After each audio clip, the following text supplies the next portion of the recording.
વિચારો ન કેવળ શુદ્ધ થાય, એ વિચારો ઉદાત્ત બને. વિચારો ઊંચા રાખવાના. સરસ્વતી માતાની આપણે આરાધના કરીએ ત્યારે કહેતા હોઈએ છીએ, શુક્લામ બ્રહ્મ વિચાર સાર પરમામ આદ્યામ જગત વ્યાપિનીમ વીણા પુસ્તક ધારિણીમ અભયદામ.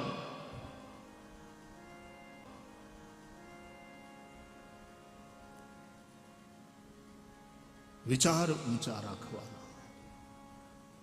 આપણા વિચાર સત્ય સાથે જોડાયેલા હશે તો એનું નામ સદવિચાર. આપણો ભાવ સત્ય સાથે જોડાયેલો હશે તો એનું નામ સદભાવના. અને એ બંને સત્ય સાથે જોડાયેલા હશે તો આપણો વ્યવહાર, આપણા કર્મો એ સત્ય સાથે જોડાયેલા રહેશે. એનું નામ સત્કર્મ, એનું જ બીજું નામ ધર્મ.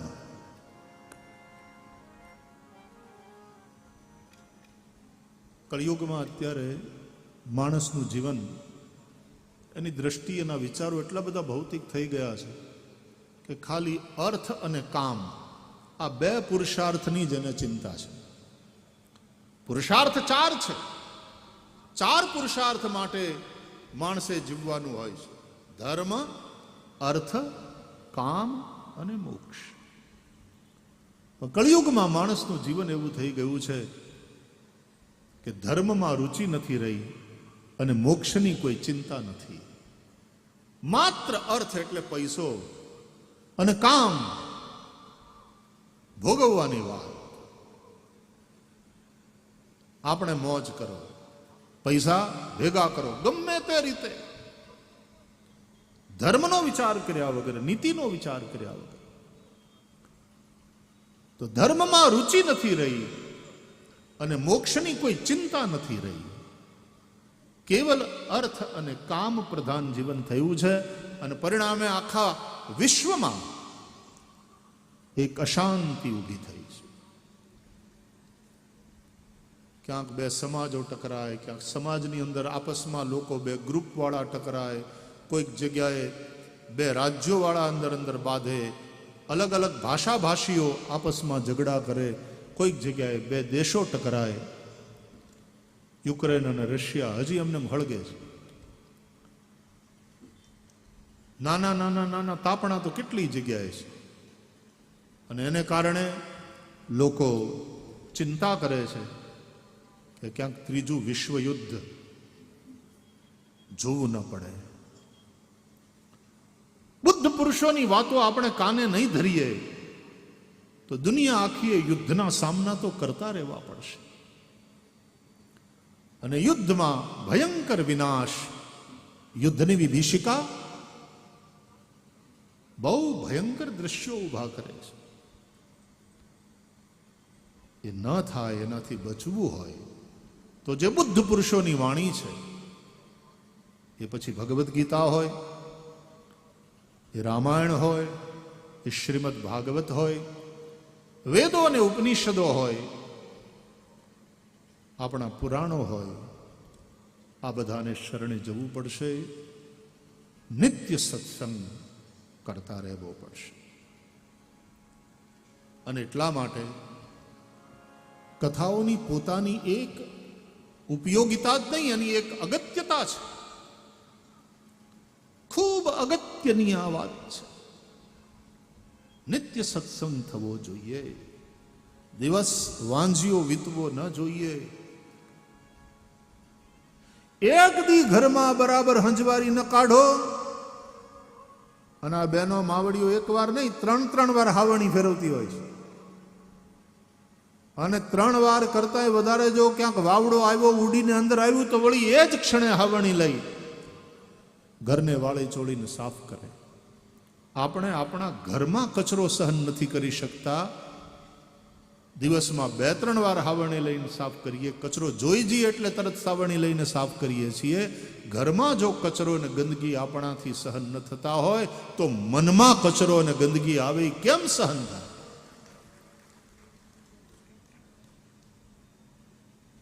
અને એટલા માટે एक घड़ी आधी में पुनियाद તુલસી સંગત સાધુ કી કટે કોટી અપરાધ. સત્સંગ નિત્ય કરવો સારું છે. વિજ્ઞાન અને ટેકનોલોજીના આશીર્વાદને કારણે આપણને સત્સંગ ઘેર બેઠા પણ નિત્ય પ્રાપ્ત થાય છે, સારું છે. પણ સામે બેહીને સત્સંગ કરવામાં આવે એની પાછી મજા કંઈક જુદી. મને ઘણા લોકો કહેતા હતા કે ભાઈ શ્રી તમે કોઈ દિવસ ક્રિકેટ મેચ જોવા માટે થઈને સ્ટેડિયમમાં ગયા છો? ના ભાઈ, મારે તો સ્ટેડિયમમાં જવાનું તો બન્યું નથી. પણ જ્યારે શોખ હતો ત્યારે કોકને ઘેર ટીવી ઉપર મેચ જોવા જતા, કારણ કે ટીવી તો હતું નહીં ઘરમાં. કોક પાનવાળાની દુકાને રેડિયોમાં કોમેન્ટ્રી આવતી હોય તો થોડી વાર ત્યાં ઊભા રહી જતા અને લેટેસ્ટ સ્કોર શું છે જાણી લેતા. અને તે દિવસે તે સ્ટેડિયમમાં ટિકિટ લઈને મેચ જોવા જવાના પૈસા નહોતા અને અત્યારે સમય નથી એટલે હવે જવાતું નથી. પણ મને કે ટીવીમાં જોઈએ, મને કે નહીં, ટીવીમાં જુઓ અને સ્ટેડિયમમાં જઈને જુઓ એમાં બહુ ફેર છે. ત્યાંનું આખું વાતાવરણ જ જુદું હોય. તમારે ખરેખર જો ક્રિકેટ મેચ એન્જોય કરવી હોય તો એ જ્યારે ખેલાતી હોય મેચ ત્યારે જઈને ક્રિકેટના સ્ટેડિયમમાં જઈને જુઓ, પછી જુઓ કેવી મજા આવે છે. બહુ બધાનો આગ્રહ હતો એટલે પછી એકવાર મેં કેટલા હજી 3-4 વર્ષ પહેલા જ તે કોવિડ પહેલાના વર્ષમાં કલકત્તાના ઈડન ગાર્ડન ને એ સ્ટેડિયમમાં જઈને મેચ જોઈ. T20 એ હતી, લગભગ સેમીફાઇનલ હતી. એટલે અમારા એને બોક્સ હોય ને આ લોકોનો તો ત્યાં, એટલે એણે એવી વ્યવસ્થા કરી અને ત્યાં વળી સમય કાઢીને થોડો સમય હતો મેચ જોવા ગયા. અડધો કલાક જોઈને એ મેચ એવી હતી પાછી કે કોઈ પણ જીતે કે કોઈ પણ પેલું થાય એનાથી કાંઈ ફાઇનલ રિઝલ્ટને કાંઈ બહુ અસર થવાની નહોતી, એવી સ્થિતિ થઈ. અને અડધો પોણો કલાક જોઈ ત્યાં તો વરસાદ કે મારું કામ. એટલે હડુડુડું કરતા ખેલાડીઓ બધા અંદર અને અમે અંદર થોડી વાર ઉભા રહ્યા. 10 મિનિટ પછી મેં કીધું હાલો હવે થઈ ગયું. એટલે મેચ જ એવી હતી કે મારે કંઈ બહુ વધારે પણ એક અનુભવ લઈ લીધો કે ભાઈ સ્ટેડિયમમાં જોવાથી શું ફેર પડે. ઓફકોર્સ આખું સ્ટેડિયમ ભર્યું હોય અને બધા ભેગા થઈ અને જે ગોકીરો બોલાવતા હોય, હા, એની જે એક્સાઇટમેન્ટ હોય, બધાની દ્રષ્ટિ ખેલાડીઓ ઉપર હોય, એમાં છેલ્લા ઓવર્સ હોય અને એની અંદર બહુ થોડા રનથી હાર જીતની પરિસ્થિતિ બની હોય અને એ એક્સાઇટમેન્ટમાં પેલો બોલર હજી દોડવાનું ચાલુ કરે ને આખું સ્ટેડિયમ જે અવાજ કરે એ આખી અનુભૂતિ જ જુદી હોય. આટલું કીધા પછી હવે કથાના માટે આવો પાછા. ટીવી ઉપર કથા સાંભળો એની એક મજા હોય છે, પણ જ્યાં કથા ચાલતી હોય ત્યાં સામે પલાઠી મારીને બેસો, વ્યાસપીઠના સમ્મુખ બેસો અને એમાંય તે નિયમપૂર્વક તમે કથા સાંભળો એની મજા જુદી હોય છે. આટલા બધા ભેગા થઈને અહીંયા જે કીર્તન થતું હોય ને એની જે એક ઉર્જા ઊભી થાય, ત્યાં જેમ આખા સ્ટેડિયમના બધા જ ખેલાડીઓની દર્શકોની નજર ખેલાડીઓ ઉપર હોય એમ અહીંયા બધા જ શ્રોતાઓની દ્રષ્ટિ વ્યાસપીઠ ઉપર હોય. સતત કાન એકદમ સાવધાન મનને કરીને સાંભળતા હોય કથા અને કીર્તન વગેરે થતું હોય ત્યારે આટલા હજારો લોકો એક સાથે જે કીર્તન કરતા હોય અને એ ધ્વનિથી, એ નામ સંકીર્તનથી જે એક ઉર્જા ઊભી થાય એની મજા તો જે વ્યાસપીઠની સમક્ષ બેસીને કથા સાંભળે એને જ ખબર હોય. જો તમારા ભાગ્યમાં હોય ને બરાબર સંકલ્પપૂર્વક 7 દિવસ બેસો. હવે તો એક સત્રમાં કથા થવા માંડી, નહીં તો પહેલા 2 સત્રમાં, હજી ઘણી કથાઓ 2 સત્રમાં થાય. ગામડામાં તો હજી સવારે 9 થી 12 ને સાંજે 3 થી 6. અમે 2 સત્રમાં કથા કરી, 4 કલાકના 2 સત્ર, 10 દિવસની કથા. એવું આખો દિવસ કથામય વાતાવરણ રહે, બીજું કંઈ કરવાનો, બીજું કંઈ વિચારવાનો અવસર જ ન રહે. તેથી આ મોબાઈલ ફોને નહોતા એટલે માથાકૂટ એટલી ઓછી હતી. સાવ કથામય વાતાવરણ. અને એ 7 દિવસ કે 10 દિવસની અનુભૂતિ પછીની જે ક્ષણો હોય કથા વિરામ વખતની, મેં જોયું છે કે છેલ્લે દિવસે પોથી યાત્રા, અને એમાં પહેલે દિવસે શેરી વળાવી સજ કરવું ઘેરે આવો ને, એ જે ઉત્સાહ હોય, અને એને બદલે ભાગવત ભગવાન છેલ્લે પધારતા હોય ત્યારે લોકોની આંખમાં જે આંસુ હોય કે આવતીકાલથી શું કરશું.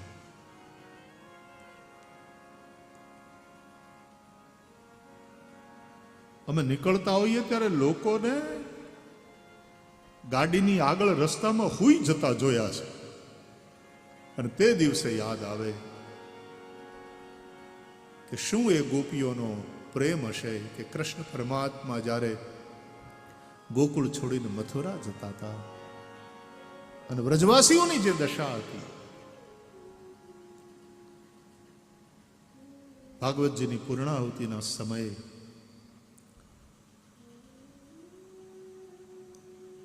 જે તે જગ્યાના શ્રોતાજનો એક આવી અનુભૂતિ લઈ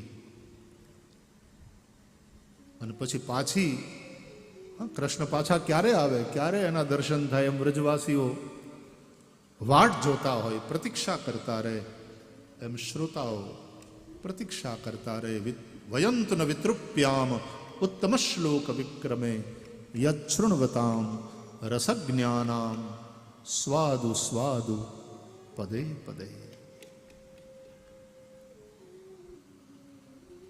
પાછી નવી કથા, પાછો આ સત્સંગ ક્યારે પ્રાપ્ત થાય, એની એક ઝંખના, એની એક પ્યાસ. આવો કરંટ લાગે ને તો સમજવાનું કે કથા ઉતરી.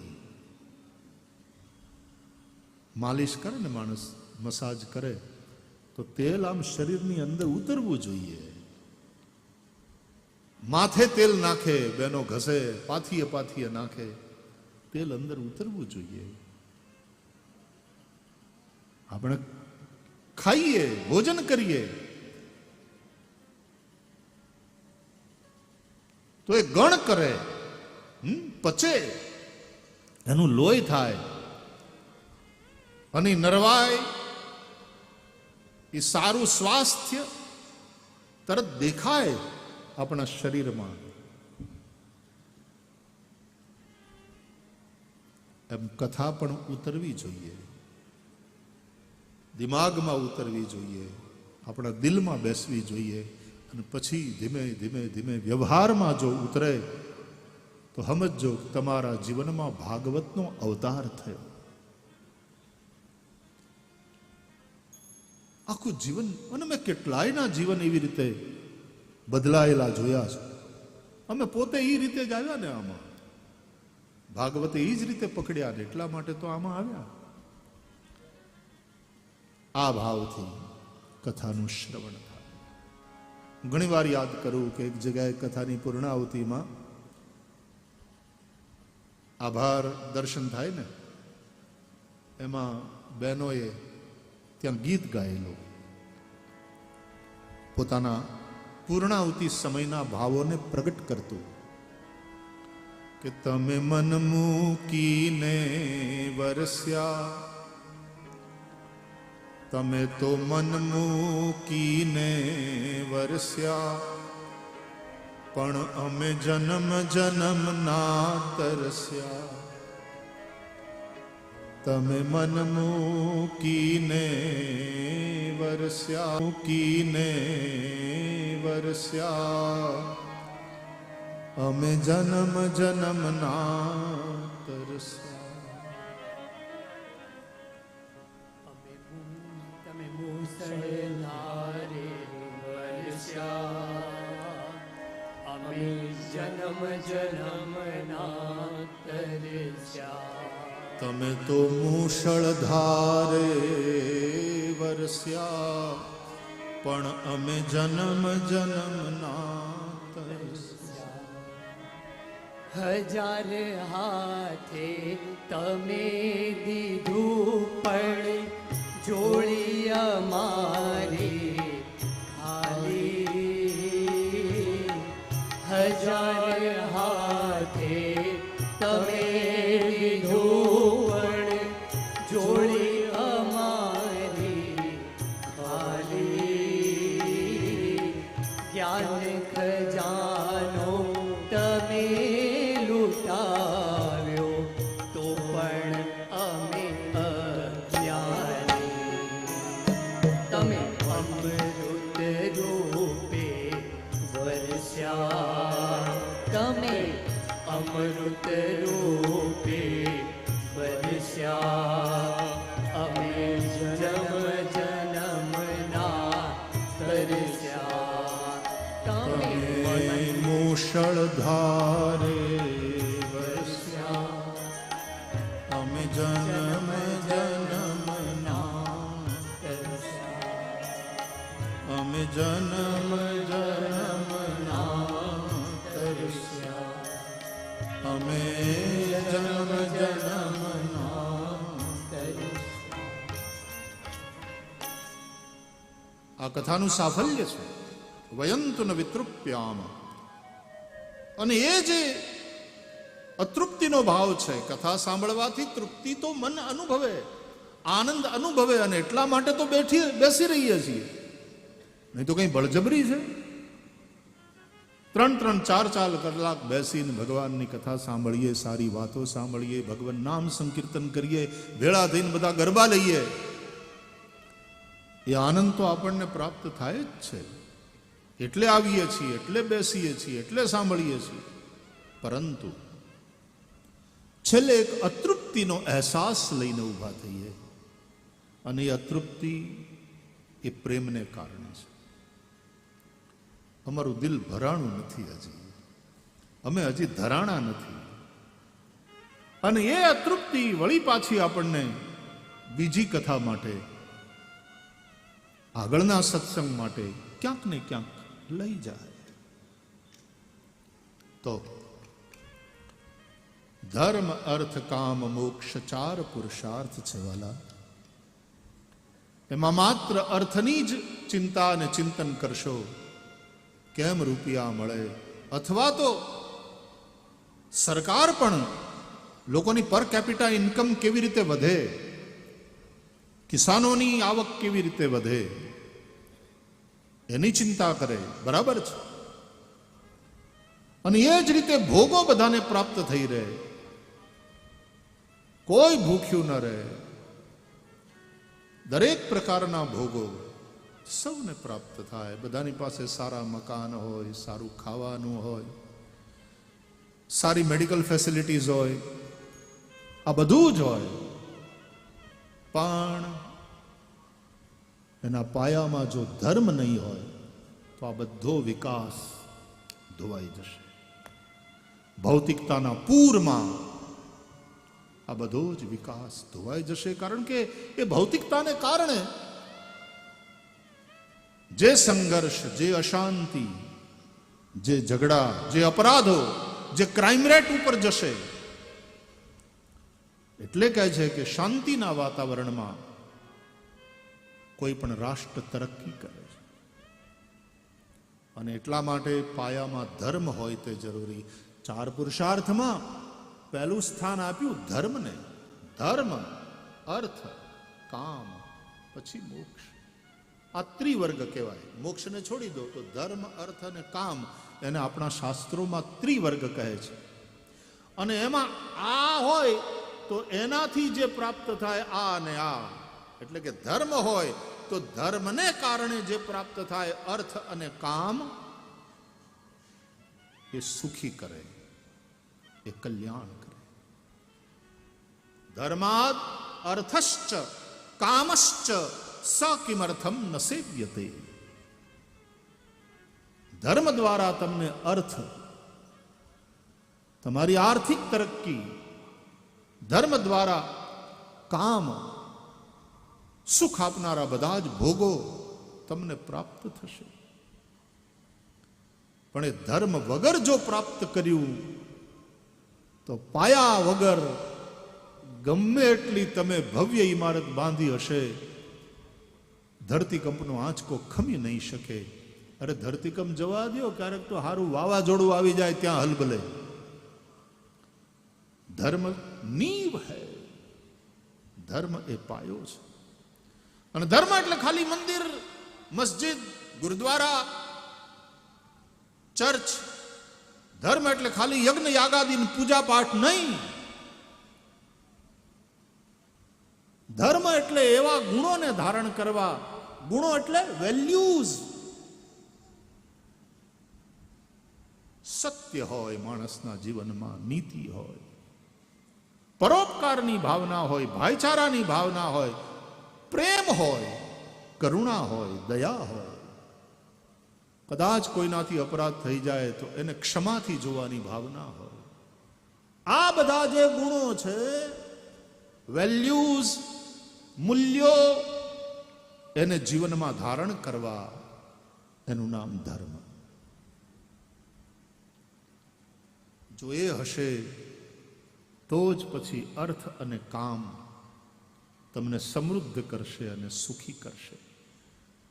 અને માત્ર અર્થ અને કામથી તમે સમૃદ્ધ અને સુખી જ નહીં થાઓ, પણ અંતે મોક્ષ પણ તમારો સુનિશ્ચિત થશે. એટલે કૈવલ્યની જે પ્રાપ્તિ આપણે કહીએ છીએ, નહીં તો મુક્તિ થતી નથી. વાસનાઓ હજી એટલી બધી ભરી હોય, ઈચ્છાઓ અનંત હોય, અને આખું થઈ જાય પૂરું, અને પછી મરી જવું પડે ત્યારે ઓલી વાસનાને માણસ સાથે લઈને જાય. અને વાસના પછી પુનરપી જનનમ પુનરપી મરણમ પુનરપી જનની જઠરે શયનમ, 84ના ચક્કરમાં માણસને ભટકાવ્યા કરે, જીવને ભટકાવ્યા કરે. કદાચ કોઈ પુનર્જન્મમાં ન માનતું હોય, જેમ કે ચારવાક દર્શન આપણે ત્યાં છે, એ પુનર્જન્મમાં નથી માનતા. તો આ જન્મને ને અત્યારનું જે જીવન છે એ તો હાવ રોકડી બાબત છે ને વાલા, એને તો માનવું જ પડે. અને આ જીવનની અંદર તમને સુખ ખપે છે, દુઃખ કોઈને નથી જોઈતું. આ તો પાકી વાત. સુખમ મે ભૂયાત દુઃખમ મે મા ભૂત. જો આ તમારી જરૂરિયાત હોય તો એના માટે ધર્મની જરૂર છે. માટે ધર્મમ ભજસ્વ સતતમ. ધર્મ સતત કરો. આપણે એમ માનીએ છીએ કે મંદિરમાં જઈ પૂજા પાઠ કરીએ એટલો સમય ધર્મ. ના, ધર્મમ ભજસ્વ સતતમ. ઘણાને એમ થાય કે ધર્મ છે ને એ ઔષધિ જેવો છે, માંદા પડીએ ત્યારે લેવાની દવા. ભગવાન એટલે ઘણાને માટે સંકટ સમયે ખેંચવાની સાંકળ. ત્યારે એવા હનુમાન ચાલીસા કરે, હનુમાનજીની સામે ઉભો રહીને જય હનુમાન જ્ઞાન ગુણ સાગર. કેમ તો કે સંકટ સે હનુમાન છુડાવે, મન કર્મ વચન ધ્યાન જો લાવે, અષ્ટ સિદ્ધિ નવ નિધિ કે દાતા. જે કંઈ જોતું હોય અથવા તો સંકટમાં ફસાયા હોય તો હનુમાનજીને ભજે, બાકીના સમયમાં નહીં ભજવાનું. ઔષધિ વાળી વાત કે હવે હાજા હારા થઈ ગયા, હવે દવા ખાવાની જરૂર નહીં, ગરજ શરીર વૈદ વેરી એમ કામ થઈ જાય. એટલે હનુમાન આપણા માટે धर्म औषधि नहीं है कि जब बीमार हो जाओ तब सेवन करो. ઘણા લોકો એમ કહે છે નહીં નહીં, ધર્મ એ તો અન્ન છે, અન્ન તો રોજ ખાવું પડે. ધર્મ એવો અગત્યનો સારું, પણ અન્ન વગર પણ થોડાક દિવસ માણસ જીવી શકે. એકાદશીના ઉપવાસ કરતા હોય છે લોકો, અન્ન વગર પણ માણસ જીવી શકે. તો ઘણા લોકો એમ કે નહીં, ધર્મ છે ને એ જળ છે. ઉપવાસના દિવસે પણ માણસ પાણી તો પીવે ને, એ પાણી જેટલું અગત્યનું છે એટલો ધર્મ અગત્યનો છે. અરે પણ વાલા, નિર્જળા પણ એકાદશી કરતા હોય છે લોકો. અંબરીશ રાજાએ નિર્જળા એકાદશીનું વ્રત કરેલું.